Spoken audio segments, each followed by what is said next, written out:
This is Amy Poehler. My new movie, Disney and Pixar's Inside Out 2, is coming to theaters June 14th, and it's making me feel joy and sadness and anger, definitely some disgust, and I think a little fear. But I'm also feeling these new emotions like anxiety, embarrassment, envy, and ennui. It's what you call the boredom. Okay, that one was weird. It's gonna be the feel everything movie of the summer. Disney and Pixar's Inside Out 2, rated PG, parental guidance suggested. Only in theaters June 14th. Get tickets now. Hey everyone, it's Joe. While I was editing the show today, I realized there were a lot of points in my notes and in my head that I forgot to make. So please stick around after the credits for additional thoughts from me about today's episode.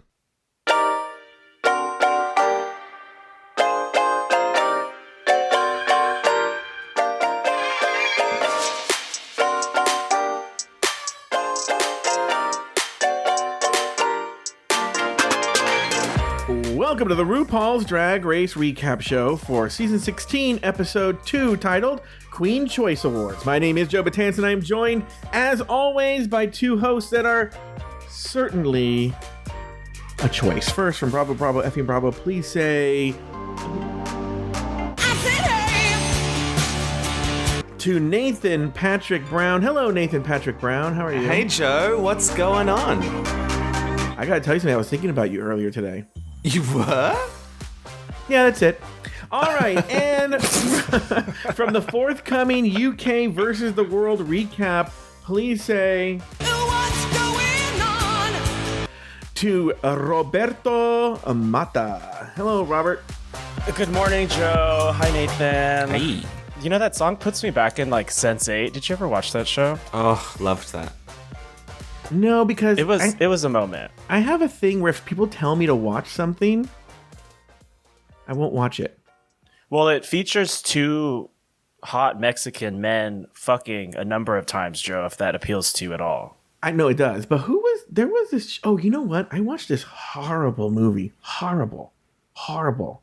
I'm telling people not to see it, and what's really weird is on not everybody, but it's on a lot of, like, top 10 lists. This All of Us Strangers, what a piece of shit movie this is. Have you seen this, Robert? No, but I've seen posters.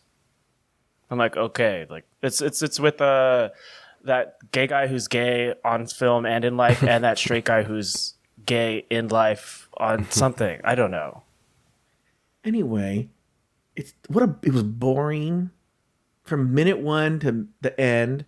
You know, there's that rumor, that internet rumor that Paul Mescal took a girl out and then had a one-night stand with her, and the next morning took her for a walk and then ran away from her. Have you heard this rumor? No. Yeah. I would run away from this movie. You should have run away from the script. It was so awful, this thing.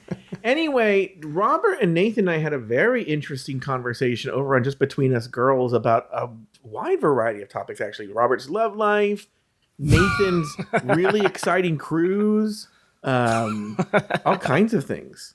My love life on Nathan's cruise. Yeah, Robert's love life on Nathan's cruise. Miss Pac-Man strangely was in the mix. And how if you're hot, all you have to do is ask the stupidest question and somebody will fall in love with you. That's all I have to say. And yeah, it was. So you can get that over at patreon.com/afterthoughtmedia. Join at the executive level, or you can just scroll right up on your Apple Podcasts and subscribe there. And you can listen to all the exciting stories that happened over on Just Between Us Girls. But the three of us have so much to say about this episode that we couldn't even keep it in our pants before we hit record. So I'm just going to jump right into the episode. This week, 7 more girls sashay into the workroom, visit the CMV, and headline the Queen Choice Awards. On the runway, the category has made you look. This week, the top 2 queens will fight for a cash prize and immunity. On the main stage, Plain Jane and Geneva Carr battle it out in front of Becky G, but it's Plain Jane who snatches this week's crown. Ladies, was this the right top 2? Did the right queen win? And any thoughts on the lip sync? Let's start with our very special guest, UK versus the World 2's own Roberto Mata. Which, by the way, Robert, you saw the cast. You know about it. Are you excited about UK versus the World 2? Yeah, I love the random cast of bitches that they've collected for UK versus the World 2. I don't know that most of them were people I would have chosen, but they somehow managed to choose people that I'm excited for nonetheless. You know? Very good. Well, I'm excited to do it with you, Robert. And so was this, first let me ask you that question first. Was this the right top 2? It wasn't. And I think that's pretty universally a universally held opinion. No, Nymphia should have been in the top 2. I think everyone said it.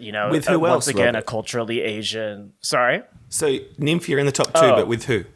Oh God, Megami. Clearly, I mean that was pure art, queer art, everything that should be In a way, protected though, at that all you costs. and I love, and maybe Nathan, I don't know what his opinion is, but High camp. Oh, I literally the can't highest. think about anything else. the highest level. Are you guys gaslighting me? I thought that was the lowest camp I've ever seen. No. I haven't been able to express my sheer euphoria at how absurdly awful it was. Yeah. And I think it's the only thing I'm gonna really remember from this episode. Yeah, to be honest it's up with you. there with Monica Beverly Hills and the, what was that song? Yes, Not a Soul Can Clock. Not a Soul Can Clock. It's the let loose of this Yes. episode, this season. Yeah. And like let loose, I think it needs to percolate within the fandom a little bit Mm-hmm. before they come around and regard it post-ironically as Yeah. the genius that it was. Yeah, I'm with Robert on this. Nathan, did you think it was the right top 2? I did. No, wait, no, I didn't. Oh, you did? I thought it was, I thought it was the right top 2 in that Plain Jane was playing games and she sort of manipulated it. So I think like she used the new rules and this structure to like her advantage, meaning it was ended up being the right top 2. But like if it was being judged by Ru, it wouldn't have been this top 2. So yeah, top 2, I probably would have put Plain Jane and Nymphia. Oh, interesting. I would not have put Plain Jane. there. Neither I. I don't know who my second would have been, but it would not have been Plain Jane. I don't know. Even with the Jimbo comparisons, I just don't think she went there. All right. Thoughts on the lip sync, Robert? There was a lip sync. I know it was very mediocre. There was Did like the 7 right- of them. Did the right queen Good win? point. Yeah, because honestly, I love to support my Latina sister, La Reina Más Latina, or whatever her new catchphrase is. Yeah. But I don't think she's a performer. Oh. Sadly. Well, who did you think should have won, Nathan? Plain Jane. I mean, when she started with the air instrument, I was like, immediately no. But then the nipple came out and I got on board. I always get on board with the nipple.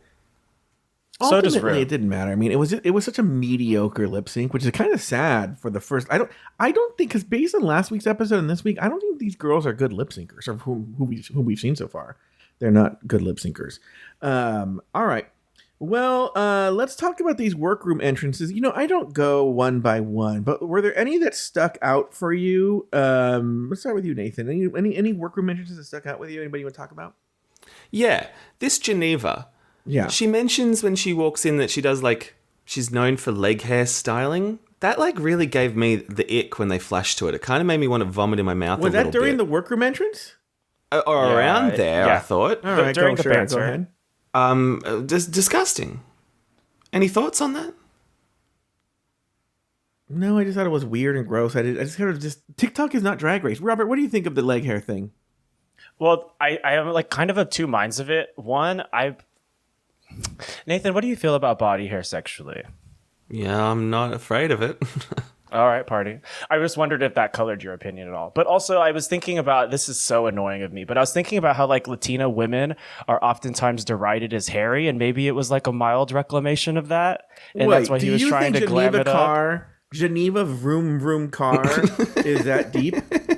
I think that she might think she is, but either way, what the real truth is that she probably was just really fucking bored, and she started braiding her leg hair and then turned the camera on, and there it was. We all, filled our time during the pandemic doing some shit, and I guess she Geneva hobby, go and buy a puzzle. No, but it could have been that she got some views, and a lot of these people that I know, they have one video that hits, and now they're leaning into that joke. Now it's their thing. Yeah. It's their thing. So maybe one of her leg video hits, and now that's all she does is these leg hair videos. Anyone that stuck out to you, Robert? I mean, we're going to go around the horn a little bit, but were there people that stuck out when to you say stuck out, do you mean positively or negatively? Could be either one. I do think that, is everything okay in New York City? What's going on? Plasma has Sherry Pie's face. I know that we're not supposed to compare queens, but you can compare them in here. that the nose contour is the same, the lips are exactly the same, the everything else is it's lifted, copy paste, thinned out, sexual assaulted, hopefully. This is very surprising to hear. This is very surprising to hear. I looked at this plasma and her thin-lipped, white, basic face. And I was like, Robert is so thirsty for this plasma. I literally even have it right here in my notes. Oh, you like a thin lip, plasma Robert? doesn't look like she'll survive the winter. I am not into that. Plasma. Look like where's there. Robert is thirsty for her as a boy. No. Joe, you don't know my type, I think. That's your type. That's not my type. A little waif? That's so you. Plasma might be one of my least favorite queens this season. Wow.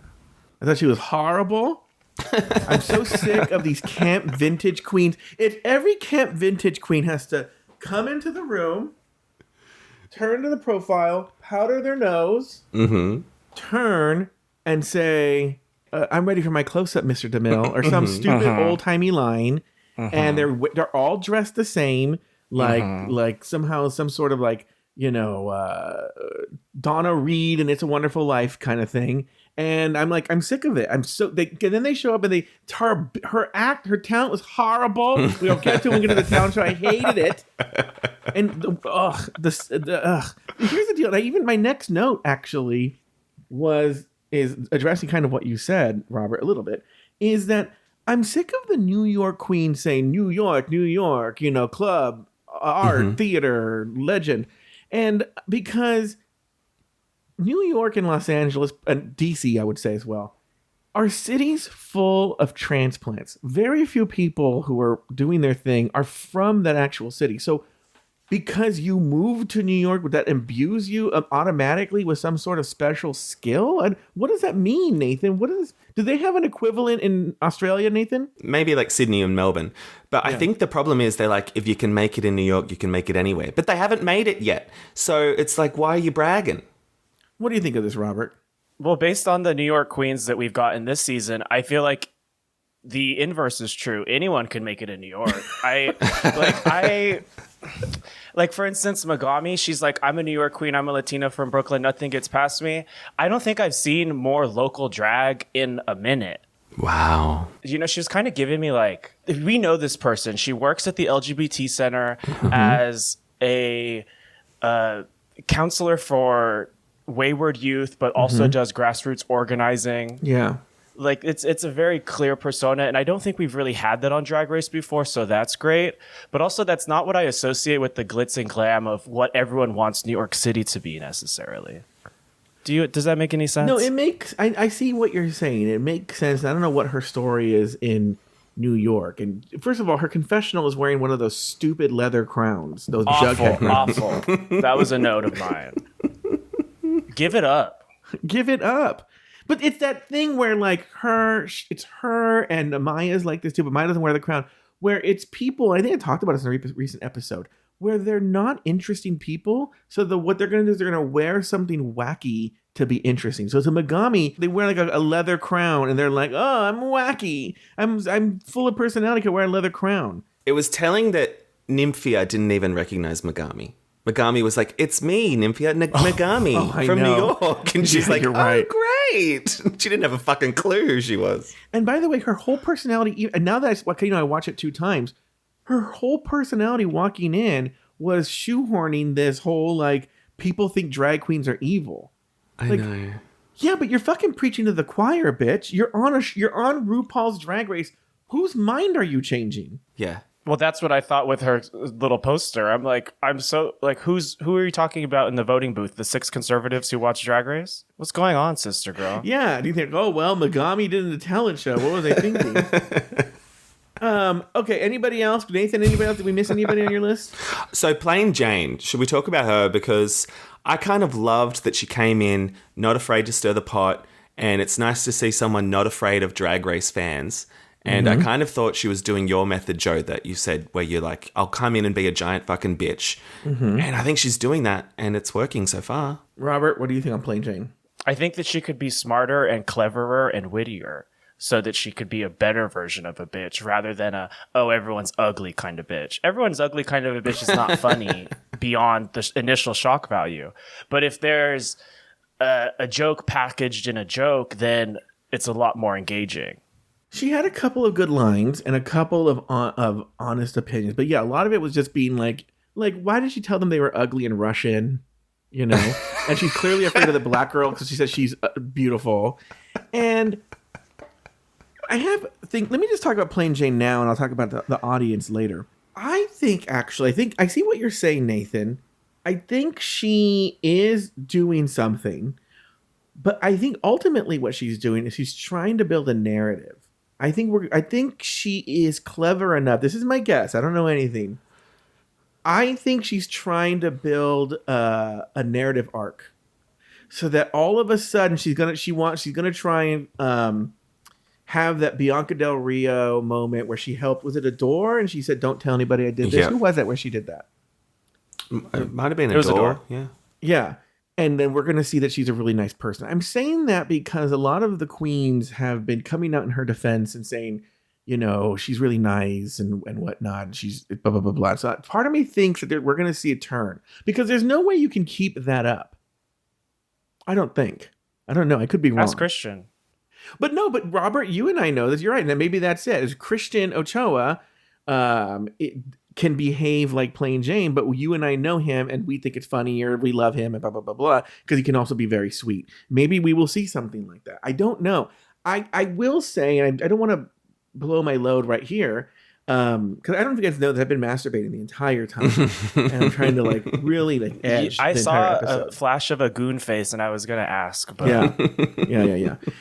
So I have a lot to say about this topic. What I will keep it at is it's almost very similar to my opinion on whatever her name was from last week, which is I hate her. I hate Plain Jane. Morphine Love Dion. Morphine Love Dion. Everyone's favorite her. Sephora manager. Yeah, yes, exactly. I hate her, but she's amazing for the show. We need her on the show, is what I will say. She is going to make great television, and that's going to be good. All right, well, let's move on. If you guys don't have any other thoughts on the workroom entrances, next, RuPaul entered the workroom to announce this week's mini challenge, a photo shoot at the SheMV. Later, T.S. Madison and RuPaul rattle off some jokes and take pictures of the contestants. Let's start with you, Nathan. Any thoughts on this SheMV photo shoot mini challenge? Well, I liked it a lot more than last week's, but I think the reason for that is T.S. I thought she was really funny. And I also liked that the other queens could watch along. I don't normally do that, but I thought that was fun. But I thought it was much better than last week. I enjoyed it. Roberto Mata? My most notable moment from that was that RuPaul squashed a bug with her bare hand, or at least appeared to do so. She was holding a that? clipboard in the other hand. Why'd she go flat palm? No, really. And also, what kind of bug was this? Like, I need an entomologist Like a in the cricket, fucking maybe? chat. What was a cricket doing on set? That's so not It's someone's acceptable. conscience. Yeah. Maybe so. But my other note was that we didn't talk about her during the entrance because she's pretty milquetoast. But I just thought that Geneva was like really awkward and meek. And I can't think of anything that's more of a death knell on this show than being awkward and meek. Yes. 100%. Right, And Nathan? it was unfortunate because I do want my Mexican homegirl to succeed, but I also can't be delusional and pretend that she was killing it. Yeah. Yeah, it was funny that she was the one that was the sleepiest and she wasn't the one that was actually asleep. Yeah. I will say that Maya has some nerve to just fall asleep like that. Was that a bit? Was she actually asleep? I don't think she's that clever. Yeah, I don't think she's that Like, clever. that girl is vacant. And I think that There's they nothing have going on. long days. I think she was genuinely tired. Especially opening day, because they've said before in the past that the first day that they walk in is the longest day that they do. Yeah. That they wake up like at 4 a.m., if not earlier, get ready, do it all, plus the anticipation, and then at that point they're just running on adrenaline. So you're telling me someone called up Love Connie and said, you're on the call sheet, you're coming in today. She got in the full geesh, showed up to essentially go, bye everybody, and walked off set. But this is Love Connie's full quiche. It takes probably about 37 minutes. But even just to drive to Sylmar, Robert, She probably owns property in Sylmar. I don't know. Sylmar's very far from like Hollywood, Nathan, just so you know. Okay. To drive all the way over there for her to get in her Love Connie quiche and just be like, I gotta take a break, goodbye, and walk off. That was her whole.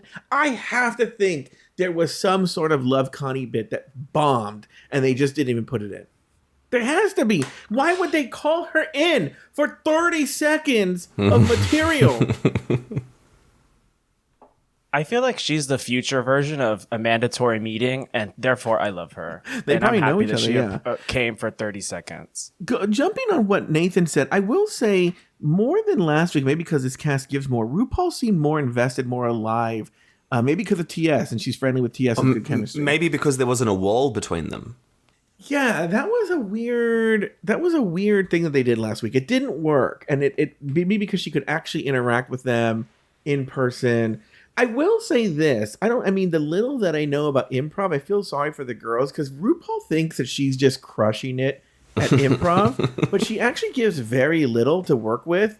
And so like these girls are forced into these improv situations that are like, how would you answer that question? Unless it's with the most obvious joke of all time. But I will say not one person made me laugh in this entire group. Okay. Let's go on to this Maxi Challenge. Back in the workroom, Rue anoints Nymphia Wind as the winner of the mini challenge and announces this week's Maxi Challenge, the Queen Choice Award. Just like last week, there's a cash prize and the queens will rate each other. Later, Plain Jane vows to be fair and the other girls agree, but everything might not be what it seems. It's Elimination Day and the girls get ready for the talent show. Megami plans to focus on drag bands. Plasma vows to be seen and Nymphia educates Plain on the Taiwanese drag scene. Hershey shares her struggles with raising a family, and an air horn sounds, and guest judge Becky G struts into the workroom to pump up the queens. Roberto Mata, let's start with you. Let's start with this workroom, everything that happens in the workroom. Any big thoughts on things that happen in the workroom, Robert? I really responded to Hershey's story about adopting her niece and nephew and all the like insight that we got about her during that time. It seemed a little random and unprompted, but I think we're kind of used to that with Drag Race mirror segments at this point. Yeah. But I think at this point it's not cloying, and so I had a really good feeling about Hershey going into the talent show because that was the one person who I knew what was happening with them behind the mask at this point, you know? And I enjoyed Nymphia also giving a little bit of context on who and where she comes from. And like, obviously like we don't need to go into like geopolitical conflicts, but I think that just the very just saying Taiwan as a country is political in and of itself. And so I'm glad that Nymphia is already using that platform to like develop that narrative. Nathan? Yeah, I thought there was a few funny things going on in this scene. Like they're de-dragging and they're all like, oh my God, who are these men? I've never seen anyone look so different. And I thought, I've never seen 7 drag queens look more like the same out of drag as they do in drag. They all looked the exact fucking same. And then I was laughing at this Plain Jane. Megami just took off her glasses. She's all that.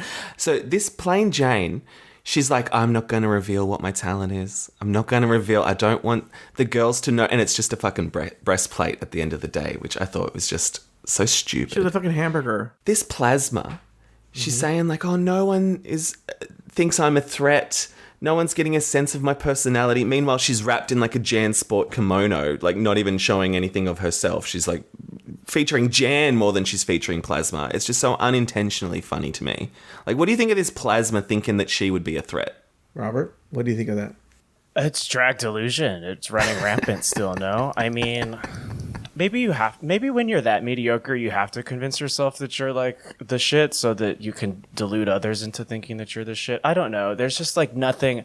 It's giving I was raised on season 10, 11, and 12. Not even I was raised on season 2 for 3 and 4, you know? It's just, I'm an old man now, so I think that I'm always going to regard the twink contestants like this. Okay, first of all, this fucking Plasma, is she friends with Jan and She must and be. all that. It's giving that if you're a New York theater queen, you're gonna be insecure. You're gonna be very pick me. You're going to like they don't know. They all see themselves like Clark Kent. If they only knew what was under this suit, they would. It's giving that. It's giving like.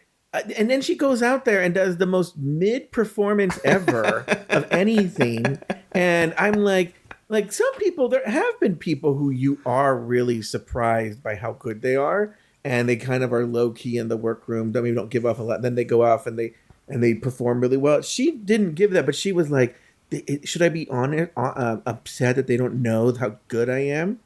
And I was like, we don't, why would anyone know how good you are? And I'm going to be honest with you. Has there ever been like a vintage queen who is like actually good? Like, you know what? Sorry. In fairness, I think Sherry Pie was actually good. Did you see that interview with Heidi in Closet? No. Oh, Heidi in Closet did this interview. I want to say, was it with Joseph Shepard or with somebody else, where they asked her about Sherry Pie. And she said that during filming, it was very apparent that Sherry Pie was really good and was doing really well in the competition. And the judges really loved her. And she really thought the entire time everybody was thinking Gigi and Sherry were the ones to beat and that Sherry was sort of running away with it. We never saw that. And so maybe Sherry, that lost person that we don't know. But typically, and I can't think of anybody else, who would have been the vintage queens? Robbie Turner. Sherry Pie was one. A legend, though. Plasma. Who else, Robert? Jinx Monsoon, Blair St. Clair when she first popped out before she thought that she evolved into a cunty gay. Was there Dakota on UK? Oh, yeah. Yeah. I'll give Jinx was a really good one. Maybe Sherry Pie. I mean, Jinx is the literal queen of all queens, and she definitely describes herself, I think, as one of the vintage aesthetic.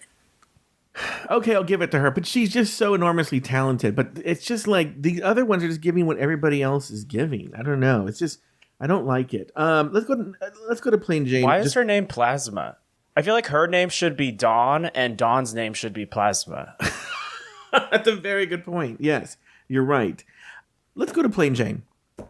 So she's in the workroom. She's being cunty to everybody. It's sort of being like her thing. First of all, there's been a lot of talk online, and I'm still not addressing the audience in Plain Jane, but there's been a lot of talk online about like this and that, and Plain Jane's very attractive. Oh, really? Yes, and I'm sorry. She looks like a pimple offended a wizard, and he turned her into a human. Like she is not cute. She literally looks like a festering zit to me. Like I don't know. I really don't know how to explain it. Goodness, I didn't. Oh my god. And she's going in there, and like I said, I don't know what her ultimate strategy is. We've seen one episode, but I don't think this is a good way to do things. And I know she's pretending she doesn't care, but it has to sort of like, well, I don't know. We have to get when we get to the audience part. Becky G walks in. And doesn't announce herself. But let's be honest. Besides Geneva Carr, how many people knew who Becky G was? -8. Did you know who she was, Nathan? Not a clue. Robert? I know the shower song from MySpace era, of course, but I could never put a face to the name, to the song. But I'm also not involved in the Latin music scene, so...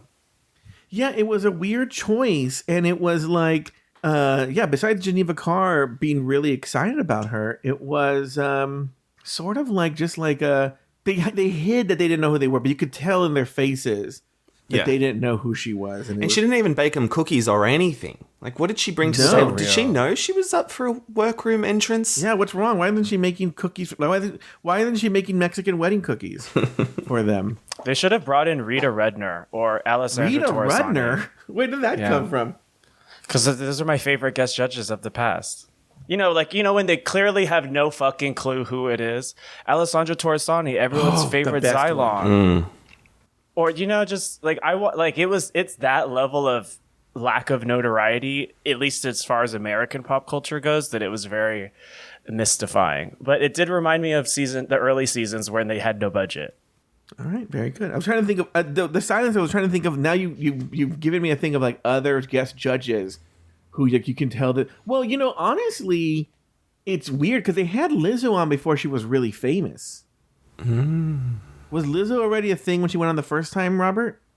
I think so, but among those who knew, when how people sort of spend some time gestating in the music industry insider circles before they make it big. Why don't we do this? Why don't we take a break? And when we come back, we are going to talk about the rest of the episode.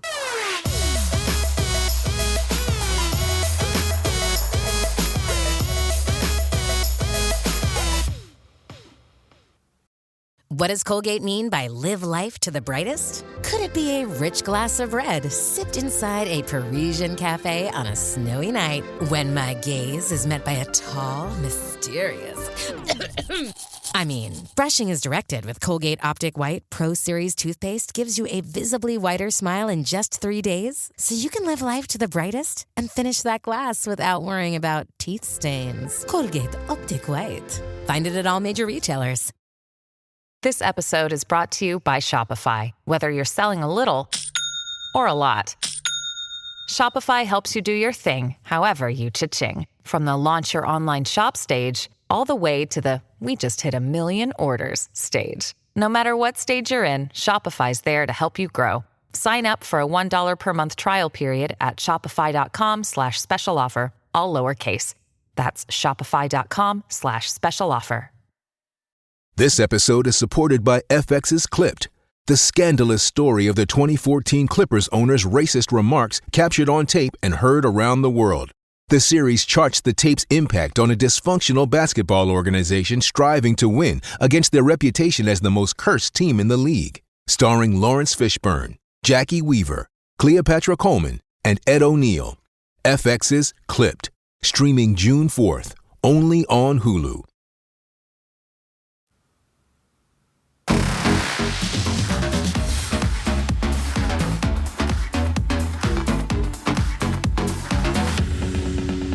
When we are back. All right, we're going to talk about the Queen Choice Awards talent show. Before we say anything, I want to comment on something I said last week. This week, Derek actually looked like Britney. Last week, she was giving us barely. This week, I think she looked more like Britney. She looked more like Britney than she did. Nathan's giving me a face. She looked more like Britney than she did last week. But was she playing Britney this week? Or was she just playing Derek? Oh. Because they were just like, here's Derek hosting the award. And I'm like, she's not even going to pretend to be Britney? Oh, yeah, you're right. Okay, we are actually going to go down the line here on the talent show. So for Geneva, she opened up with like some sort of like Mexican dance, and she stripped off her clothes and she did an original song. What did you think of Geneva Carr, Robert? I thought that her 8 counts were awfully tired, and I don't... Okay, actually, Joe, we're Mexican. Yeah. American. Mm-hmm. Do you think that if we were to go on Drag Race or any other similar show, would we brand ourselves as the Mexican one? No. Like, wouldn't it be so discordant to walk in to the workroom and there's a bunch of like fucking Spanish music and people going, ay, like that's just not us. I for some reason, like I know Geneva was born in Mexico, but something about her look at me, I'm doing representation felt kind of performative and not actually representative of her as an individual. Well, think of the Mexican-American drag queens we've had on. They don't do that at all. Adore didn't do that. Denali didn't do that. True. Mistress Isabel Brooks didn't do that. You True. know? But yet she's the one that's born in Mexico, and she's coming in here and she's sucking on a chili, like a jalapeno chili that the pit crew's holding. It's something that you and I talked about on Drag Race Mexico. Here we have actual Drag Race Mexico, and they were, in a weird kind of way, doing a minstrel show for their own people. So it would. But here's the deal, though. Here's the deal. And I actually wrote this note down. I don't know that it's necessarily a poor decision. I think it's a poor decision. But like, if you're thinking about it in terms of the competition, there's one thing RuPaul loves more than anything else. Minstrel shows. When it doesn't matter the race or ethnicity, she loves a racial stereotype. So if you're black and you lean into that minstrel show, she loves it. If you're Mexican and you lean into that, loves it. Chinese, doesn't matter who it is. If I Need a Wind, or what's her name again? Nymphia. If Nymphia came out and did like a dun dun dun dun dun dun dun dun dun bow, RuPaul. No, that's what I'm saying. She did like what was that? I'm a ninja. Remember that? I want to be ninja. I do not think we engage with that kind of content these days, girl. No, but what I'm saying is RuPaul would fucking love it. Is what I'm saying. Probably, yeah. RuPaul like everybody would be kung fu fighting her ass off. RuPaul just loves the stereotypes. If you want to get in her good graces, and a lot of black girls have done it, much to their advancement in the competition. They lean into that, and RuPaul loves it. But Coco Montrese did a whole character. What was her Rue's cousin? What's her name? What was Rue's cousin's name? I can't remember the name, but she's from the Brewster Project. Yeah, Rue's cousin from the Brewster Project. Rue's good cousin. Her ass. Okay, Rue would hate the new Mean Girls movie, actually, because they removed every single joke that referenced race whatsoever. Like, no teeth to that Kids Bop ass film. Oh. So I love how Geneva comes in. She introduces herself to Plasma, and then she goes, "Oh yeah," or she says this, so maybe a confessional. She goes, "I'm Geneva Carr. For some reason, they call me Vroom Vroom." Like, okay, because your name's Carr, right? The first fucking line of her song is Vroom Vroom.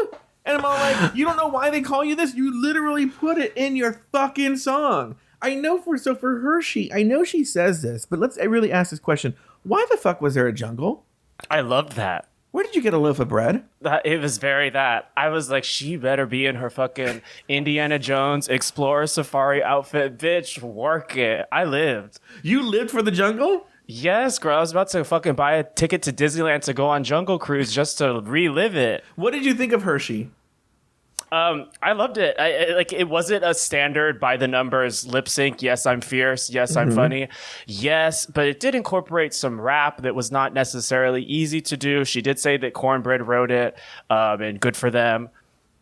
I had a great time. You're the only one here, Joe, visually, who doesn't have palm trees behind them. Clearly, you need to get on the board. Tropical theme.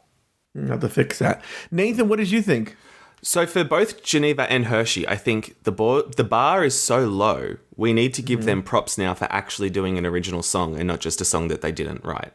Like that's where we're at with these lip sync performances. Yeah, because other people are just pressing play on anything. Like at least it wasn't Aura Mayari doing Blackpink. Oh, that one was really bad. Yeah. And I liked the whiplash neck thing. Like I think she was obviously just trying to make that a thing throughout the whole season. Like she's the whiplash girl. Look, it's safe to me. It was safe. It was a definition of safe. So there you go. Plasma. What did we think of this, Nathan? I like that she attempted something, but I just think if you're going to do impressions, why are you doing the most cliche ones? And like, if I have to hear that hot dog quote for Jennifer Coolidge like one more time, like get another quote. I thought it was ill-advised. Robert? I thought that she said Harvey Weinstein when she said Harvey Firestein. And I was waiting for a Me Too joke that maybe was clever and subversive, but instead we just got a really gravelly voice. Wait, did she say Weinstein? She definitely said Firestein because I rewinded to double check. But I really, upon first viewing, I really thought she said Weinstein, and then she spoke directly to Michelle, and I was like, oh, this can be a chaotic disaster. But it would have been funny. It's more unique. Exactly. It would have been shocking. But I mean, I don't think Plasma's going to do anything that we could call shocking. I hated this bit. I hate her. I don't like her. It was yes, it was different. So she gets a point because it was different. But the impressions, the song was horrible. The impressions were horrible. She said, not only that, a lot of times impressionists, they have the impression, they work on the voice, which she didn't really, but they work on the voice, but then they have nothing to say. So she's like, Jennifer Coolidge. Oh, I can't do Jennifer Coolidge. I want a hot dog real bad in my ass. Okay, that's fucking every fourth grader says this, right? Then it was like Joan Rivers. She was like, oh. And then it was like, You guys are ugly. Right? That's your joke? Yeah. And then Marilyn Monroe was just making a stupid face. And then Harvey Fierstein was like talking to Michelle about how he met her at Mean Girls, or what was it? Or no, Hairspray the musical? Probably. These are horrible. And RuPaul, I'm going to pass. These are hard. It was horrible. And then she was like, something about her neck, and then ripped off something and then showed up she had a necklace. Who cared? I didn't care. I hated this. I hated it. It was my least favorite because the worst one actually of the night was the best. So that was crazy. Let's go on to Nymphia. Your thoughts on Nymphia, Robert? I loved it. It was pretty culturally resonant. I don't know this, and maybe I'll be educated about it once I say this out loud, but would it be wrong to compare it to a Shen Yun performance? Who's that? You've never had a Shen Yun poster thrust into your hand by a random passerby? No. You act like I walk. It's a thing. So basically, Shen Yun is a cultural expo with a ton, like a lot of really, really talented dancers who do, I don't know if ancient's the right word, traditional Chinese like dance that involves the sleeve work that Nymphia was doing. Obviously, Taiwanese and China have subtle differences, but historically, I wonder if that dance is more or less the same. Maybe not the same, different interpretations of a similar thing. Either way, I loved a lot. Yeah, it was very good. Nathan, what did you think? Yeah, I loved it. And it was very smart of her to show something different. They're like, that's not bananas. Like, if it was a banana talent show, I would have been like, enough with the fucking bananas. But this was I think really we're going to nice. see a lot of bananas. Surely we're at the limit of bananas. I don't know. Robert? I'm with you all. I wasn't sure if it was too early to say I've seen enough bananas. We've seen like 360 single bananas. Like, if you count every single banana. Well, there's a ball next week. We'll find out. Okay, let's go on. I think we're going to be here for a while. Megami. Nathan. Now, Megami, people don't know, because all the other ones have done. So just to recap people who aren't listening, Nymphia Wynn did like what seemingly seemed like a traditional Chinese dance or something. And then Plasma did this vintagey song that was stupid. She did impressions. And then the first two were just like lip syncing to original songs. But Megami went out there and she lip synced to the Four Non Blonde song "What's Up." I'm sorry, yeah, I think that's what it's called. And at the end she held up signs saying, that we should vote because drag is art. We need to protect queer art. Nathan, I hated this so much, but I've not come around to actually enjoying it from hating it. I thought it was way too sincere. I think, like you mentioned earlier, like we're preaching to the choir here, like and protect queer art. Like, ma'am, you're holding up posters like you're in that scene from Love Actually. Like, I don't think this is queer art. So yeah, I did not enjoy it at all. Convince me otherwise. Robert, convince him otherwise. I mean, just to be above board on this, there was nothing queer about it. She was holding a flag. The fact that she had, I think Brittany Broski said it was an unironed flag from Amazon. And she had the Delta Triangle icon, of course. And she had that pained face that people who aren't super talented at emoting have when they attempt to emote. But she wasn't telling a story. There was no narrative. There was no through line. There was no perspective. It was just performative activism in 2012 Tumblr, like love is love. It was giving me those overexposed no hate pictures that people would take, that they could be no hate, but so that they could have a highly filtered photo to post that made them look hotter than usual, and also do performative activism. It's genius. I realize that it sounds like I'm shitting on it, but I love it for all those reasons, because the gall to sit there and try to come up with a talent show and say, you know what? It seems that apart from cosplay, I don't have any discernible talent. So let me take, much like Joey J, which is the one thing that most of the people on the show share, which is our queerness, and try to commodify it into my own individual experience and say that it's my talent. I just think it takes guts, and I live. It's fucking hilarious. This might be the worst talent show that I've ever seen in the history of show. This is taking even Coco Montrese, All Stars 2, right? The worst. This is taking in. It's better than the water. O'Hara singing a cappella, right? The worst one I've ever seen. What did you say, Nathan? Who Is it better than Irene's Ice Water? Yeah, because I think Irene's Ice Water, because from what I've heard, is the actual bit killed. The problem that she made, the mistake she made, was she tried to squeeze like a 10-minute bit into 1 minute. Okay. So I think ultimately the bones were good, but she failed. And because she was so sincere for the reasons Robert said, I mean, it truly is the definition of camp. She's up there. She performs this, and she, you know what? I know this is a thing right now, but she's not too different from Kelly Osbourne saying, "What if you get rid of all the Mexicans, who's going to clean your toilets, Donald Trump?" Because that's not her face before they come after her is you can tell Kelly thinks she ate, right? Mm-hmm. And it's the same thing with Megami. Megami thinks she is like, yes. Yes. The way she sort of tried to like foreshadow this throughout the whole episode, being like, they're trying to make us illegal, right? And like, the conservatives hate drag queens, right? Yes. She tried to bring it up so many times. It truly is the definition of camp. It's what makes, and Robert's going to fucking dig his nails into his chair here. It's what makes Mommy Dearest just amazing, right? Is the people involved in Mommy Dearest think they're making Oscar stuff, right? Same thing. Look, I love this Saltburn, right? But I hear people talking about Saltburn like it should be nominated for an Academy Award. No, it shouldn't. That movie is not. That movie thinks it's prestige, but it's not prestige, right? The guy's fucking a grave, but it is iconic in every way. I love every second of Saltburn. Love, love, love. Okay?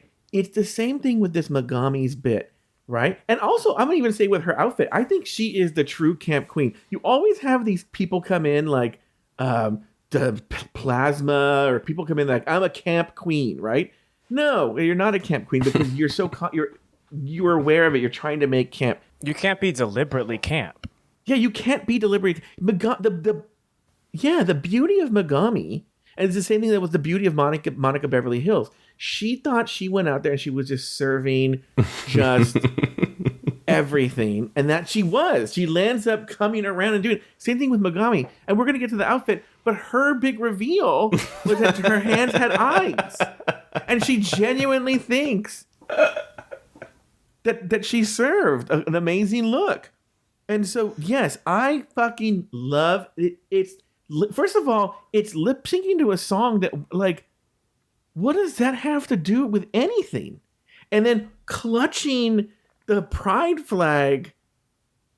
I could analyze that fucking. If there was Rulaska thoughts this week, I would just be analyzing that one talent show bit for like 40 and the flowers minutes. on the stage. I kept thinking something was going to happen, but and then nothing happened. holding the signs, super drama, like she's giving you some sort of insight. That's the thing, is that's what's sort of cringy about it too, is that like you're doing it. It's not like she went on Fox News and held it behind the person. She is on MTV on a show that if you're watching the show, you obviously already like. Who are you doing this for? Who It's is it like for? so intellectually shallow that Yes. I hope that she displays more of that for however one or two more episodes that she's inevitably going to be on, because I want more. Yes. Yes. I could go more. on Twitter, I can go on Tumblr and see the same shit, but the fact that it's clearly her brand to basically be the high school president of the fucking Queer Straight Alliance is hilarious. I live. Well, yeah, you have to like kneel at the altar of someone who's like, these people hate drag queens, so now I'm going to be the very stereotype of a drag queen that they would point to and say, this is why we hate drag queens. Like a conservative would laugh at that performance. I don't think anyone would be moved. Yeah, and we've already been holding up the like enroll to vote thing for like 12 years, right? Like Yeah, that's for not a long time they've been holding up the vote. And did you see? see Megami was holding that up at the end of this episode and like sort of like shook it to the camera as the last frame, and it's like, we got it, doll. We got it. I wouldn't. Oh my god, I'm obsessed with her. I'm obsessed. I still hate her. All right, let's go over to Maya. Maya Iman LePage. She lip synced also. She did a lip sync, but more her thing was about flipping and kicking, and is she going to jump from there? What did you think of this, Nathan?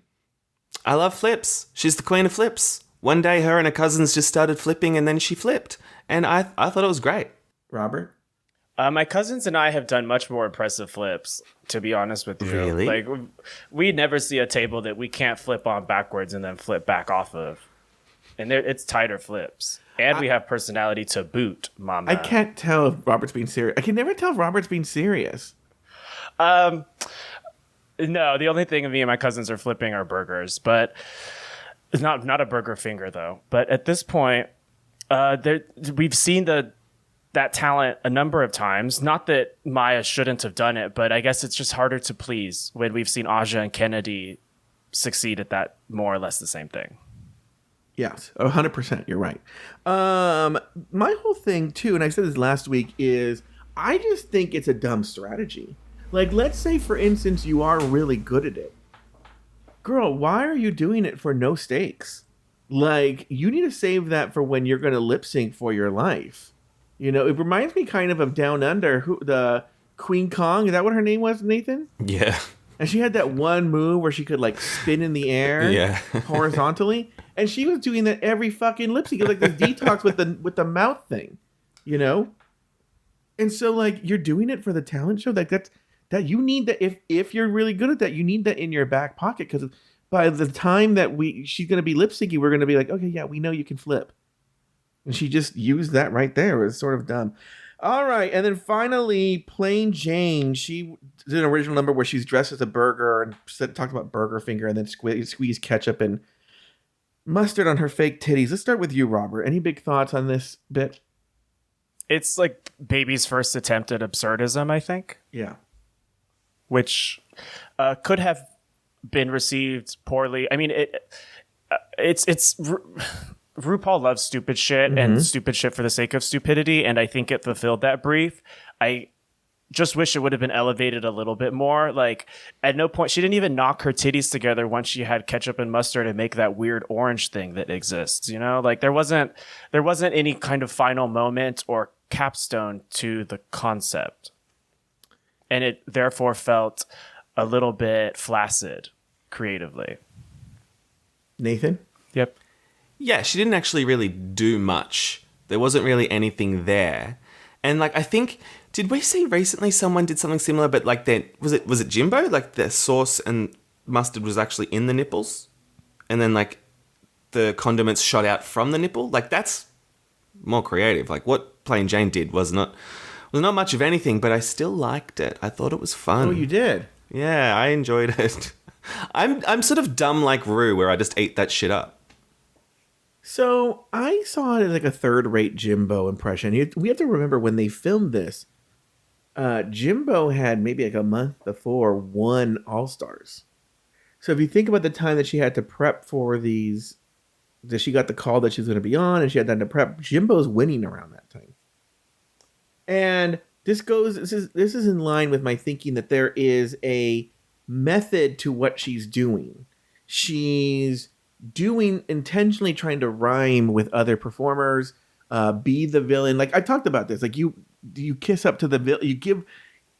You save yourself by subtly signaling to the producers that you're willing to make great television, and they'll try and keep you around. So she's already signaled she's going to make great television. She channeled Jimbo. Speaking to RuPaul, I think RuPaul loves stupid shit, but I also think, and I've noticed this in the past 5 to 6 years, maybe 10 years, that RuPaul, since season 10 or so, that RuPaul fears, you can see it in her eyes, losing touch because of both her age and just her distance from the drag scene. So she's been in fear of losing touch with what's hip and what's cool.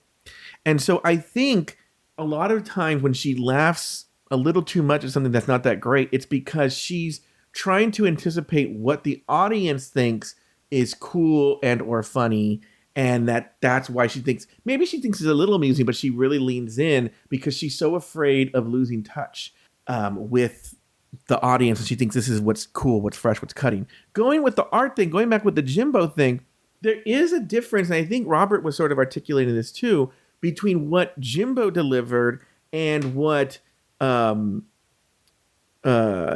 Jane did. And it reminds me of, I don't know why this was on my feed a couple of weeks ago, but a lot of people who would go to like modern art museums and they would see like, you know, just like a canvas and it's just like the top half is white and the bottom half is like blue or something. They're like, I could do that, right? And then the video would show about how there's actually more to it. And ultimately, because we don't know the technical side of things, we don't see the depth and all that there. And so when they tried to replicate it, they really couldn't because there is actually something to it. Same thing with like, to go in a more performance art kind of way, kind of like Jimbo is, you know, probably one of, if not the most famous performance artist in our lifetime is Marina Abramović. And a lot of the shit she's done, you're like, I could have done that, but you didn't. And there's something about what they do that there's a depth to it. And I think that hollowness is there with Plain Jane, whereas I think with Jimbo, you could tell, even if it was stupid, even if he was throwing baloney at people dressed as that weird character with a pregnant baby, there was a thought. This just seemed like Plain Jane said, oh, I can do this, and went to Party City and got a burger thing and then squeezed ketchup on her titties, because that's what Jimbo does, essentially, which is not true. All right, let's talk about these looks. The category was Major Look. Did you have any big thoughts on the looks? Let's start with you, Nathan. Some are good, some are shit. Like the... All right, very good, Robert. Hershey. She's like, I've got an old school club reveal, and it's just taking off a coat. And Maya just took off whatever the hell that was. Mm-hmm. I didn't like that, but I liked the ones where there were actually reveals, like with Plasma and Nymphia being a bit creative. And Geneva's was good in that it was one of those like magic dresses where, as she said, she didn't leave shit on the stage. I thought props for that, even though I didn't like the fabric of that dress. That print was kind of fug. Robert? Yeah, I align with Nathan pretty well here. I am fine seeing bananas on Nymphia for the well-constructed look that it was. I'm not sure how many more I'll have the same enthusiasm for, but I guess I'm thinking too much about the future and not living in the moment, so whatever. Geneva wears too much blush. I noted that. She needs to calm it on down. And they already read Maya for this, but why the fuck did she walk out? So she literally took 3 steps, ripped off her reveal, and then walked in a swimsuit. Yeah. Like, have you not watched the show? And I'm not even going to mention Tamar. Because I don't think she'd get it. That's what's funny. She'd just stare at me. Is in this episode at one point, Maya says, like, first of all, Maya has 0 television charisma. 0. And vacuous. Yeah, and she's just like, I looked around the room and I didn't really see any competition. I'm like, I love her. Yeah, and she has braces, and I think it's funny because she thinks that she has like 2 million views on TikTok, that's gonna like carry her through. To me, that's camp. Oh, it is? Coming in with braces on Drag Race, like that's just camp. I'm with you there. That is camp. That's bold. Megami's look. Why was it Pan's Labyrinth crossed with a biblically accurate angel? That doesn't track. She does have a thing. Remember, she did the Antichrist thing as well. It seems to be definitely. Like, okay, we get it. Everyone has ex-Catholic trauma. Party, but just those references don't make sense together. Pan's Labyrinth isn't a story about like deities. It's not about. Reveal yourself. It's not. It doesn't make sense. But part of me thinks that's part of. She thinks it's a false sense of like that shows how deep she is. You know, it's like just a grab bag of random Latino references. You're right. I agree. I mean, literally, her thing was the Pan's Labyrinth, the eyes, and RuPaul well, what was that was it? RuPaul didn't even pick up on the obvious joke of saying, "See me with them hands." Oh, that would have been a good joke, Robert. What's wrong with you guys? Okay, Plain Jane.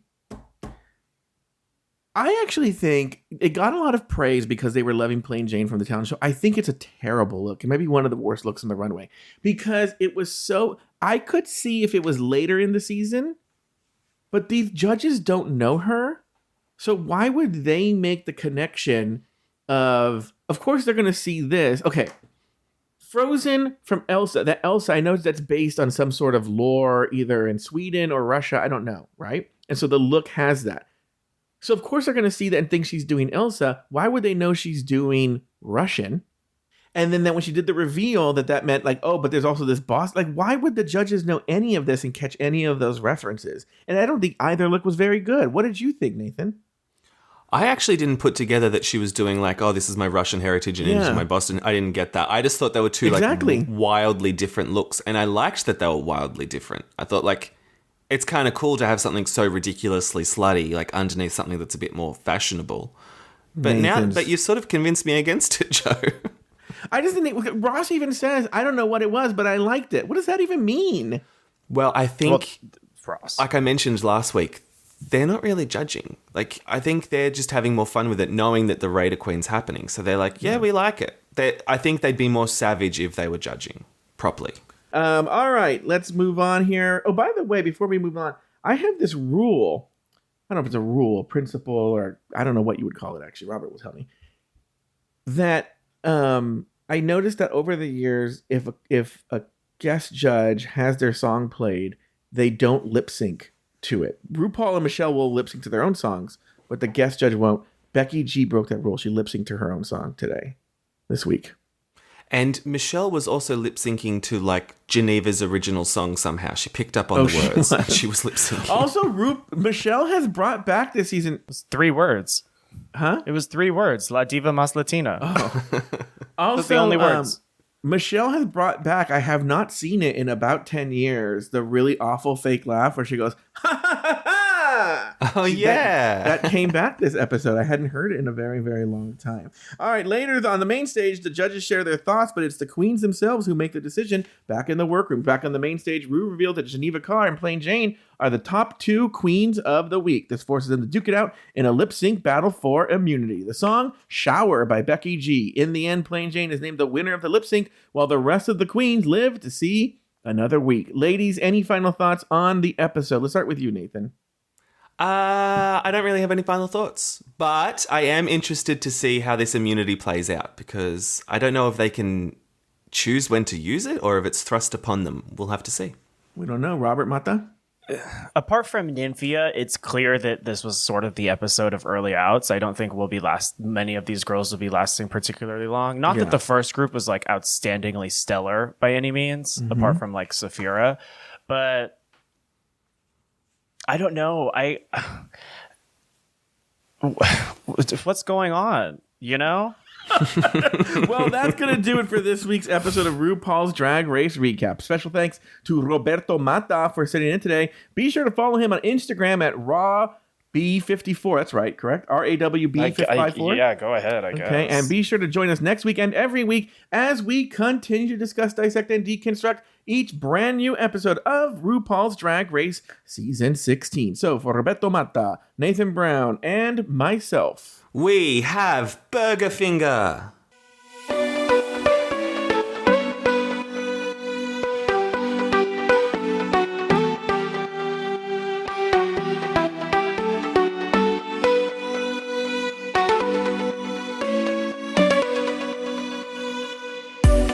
Thank you for listening to Drag Race Recap. Have something to say? Leave us a voicemail at speakpipe.com/afterthoughtmedia. You can also email us at dragracerecap@afterthought.media. For more Drag Race and LGBTQ content, support us over at patreon.com/afterthoughtmedia. This podcast was produced by Zach Birch. Nathan Brown has another podcast. It's called Bravo, Bravo, Effing Bravo. You can find it wherever you get your podcasts. You can also follow Nathan Brown on Instagram at NathanBrown90. Follow Joe Betance on Instagram at Joe Betance. Special thanks to these expensive tier Patreon supporters. Alex S. Anonymous. April Pacheco. Astute Girl. Brad Coley, Philskett Pony, Deckhead, Doofus Maximus, E. Smith, Elizabeth Tinner, Emma, Humble Pie, Isaac Martin, Jade Thomas Plank, Jesse Harris, Kathy Zender, Lauren Eckert, Lucy Carrasco, Luke Stamen, Mike Yeager, Nikki Baker, Poppy Woods, Ricardo the Hood Edda, Robert NYC, Sarah Yu, Runner Brandon, Tom Bombs, Travi Cosmos, Troy Anderson, and Zach Nelson. Drag Race Recap is an Afterthought Media podcast.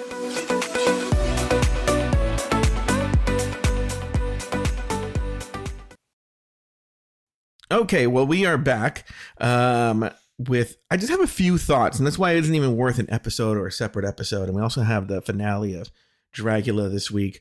One of the things that I think was sort of lost in this episode was I actually had fairly positive feelings about this episode. I actually really liked this episode. It's one of the things that I didn't talk about it, and I think it's one of the drawbacks of getting rid of the two things you liked about the episode and one thing you didn't, because this would have certainly come up.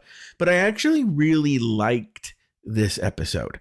I thought it was much better than the episode 1. Now, there were elements I didn't like and some performances and drag queens that I didn't like, but all in all, I thought it was a much better episode than last week across the board. And so I want to get that out there. First, another point I want to get out is that I think that I have a very mixed feeling about the cast. On one hand, I think we have somewhat of a mediocre cast. I'm not going to lie. I don't think it's terrible, but I don't think it's good. However, there are some real reality show characters. I'll just say that. I don't want to call anyone a villain, but they have some real strong reality show characters. I'm talking about Morphine. I'm talking about Plain Jane. I'm talking about a couple other people, but those are two of the negative ones because we've been missing some sort of negative villain type characters who can really make the show come alive and spark interest in the show again, even though they're going to be taking the brunt of the hate. You know, there's a real value to a villain on a show like RuPaul's Drag Race. And ever since the social media element of the show has become more important than the actual your run on the show itself, we've seen fewer and fewer villains because everybody wants to be the nice one. They don't want the fans to attack them. And so it's great to see two queens who so far seem unafraid to tackle that head on. That said, I promised a discussion about the fandom in the show that never really materialized, mostly because just the dynamic of the show, we would get away from that and we wouldn't get to focus on that. And so I have a chance now to address that. And one of the more disappointing aspects of the fandom is how racist it is. And what I mean is, because we're seeing it in real time for people who don't believe me, is we are seeing it in real time right now with Plain Jane. Because Plain Jane I don't find Plain Jane attractive at all, but a lot of people find Plain Jane attractive. She's white, she's a cisgendered male, and she is a fucking bitch. Now, don't get me wrong, I appreciate her as a TV villain, but we're already seeing the same people. Now, a lot of the ugliness, by the way, is on Twitter, also known as X. I don't look at Drag Race stuff. Well, no, Reddit too. I haven't really seen as much on Reddit as I have on Twitter, but of queens, the same fans who attacked Mistress Isabel Brooks, who attacked Lux Noir London, who attacked the Vixen. I'm sure there's other queens of color who were sort of the villain, that they're awful, that they're mean, that they're nasty, they shouldn't be on the show, are rising up to stand up for their queen, Plain Jane. And the racism is just right there. And it's actually very interesting to watch because they try and rationalize that. No one wants to see themselves as racist. And so they'll make up all these, well, you know, they get all lofty and like, Plain Jane's actually doing this and she's not mean. She's playing the game and blah, blah, blah, blah. And they try and intellectualize it so that they don't have to address the fact that they're just fucking racist. Like, if to me, look, if they were like, yeah, work Mistress Isabel Brooks, work Lux, work Plain Jane, great. Okay, Plain Jane, I find her offensively awful, but great television.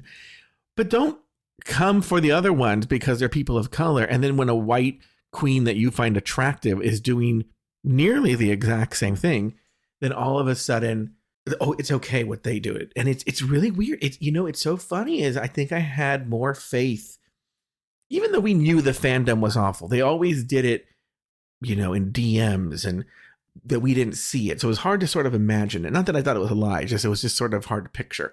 So now to see it, because I think that these people are unaware. They're unaware of their own double standard.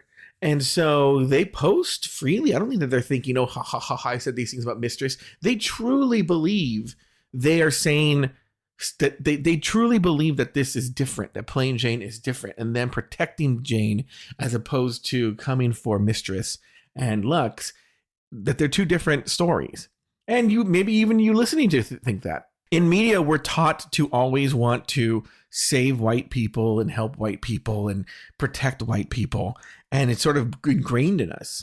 Don't get me wrong, I have it too. I have to constantly catch myself, you know, feeling sorry for a white person where I wouldn't necessarily feel sorry for a Latino or a black person in the same position. So that said, I just wanted to share that. I don't think that came across, but on the whole, I liked this episode better than episode 1. And so I actually thought it was a good episode in that there was this funny thing that in my notes, I didn't section it off, so I didn't see it. And I wish I could have brought this up to Nathan and Robert, but there's a moment where Derek Barry, after the talent show has ended, she says, oh my God. Well, first of all, there's 2 pit crew guys behind her holding buckets. And she says, oh my God, this is the first Queen's Choice Award where I didn't get slime dumped on me. And then they proceed to both dump slime on her. Whatever, corny joke. What I think is funny is they showed the Queen shocked and RuPaul shocked that slime was dumped on her. Meanwhile, there are 2 pit crew guys holding giant buckets of slime behind her. What did they think was going to happen? So I was going to bring that up today and I forgot. So I want to get that in there for this week. All right. Well, thank you guys very much for listening. Please hit me up on Instagram. Hit up Drag Race Recap on Twitter. DM me there. DM me on Instagram. Leave a voice message on speakpipe.com/afterthoughtmedia. Let your voice be heard. What do you think of Plain Jane? What do you think of what I talked about? Do you have any other thoughts? Leave a voicemail there and we will talk to you soon.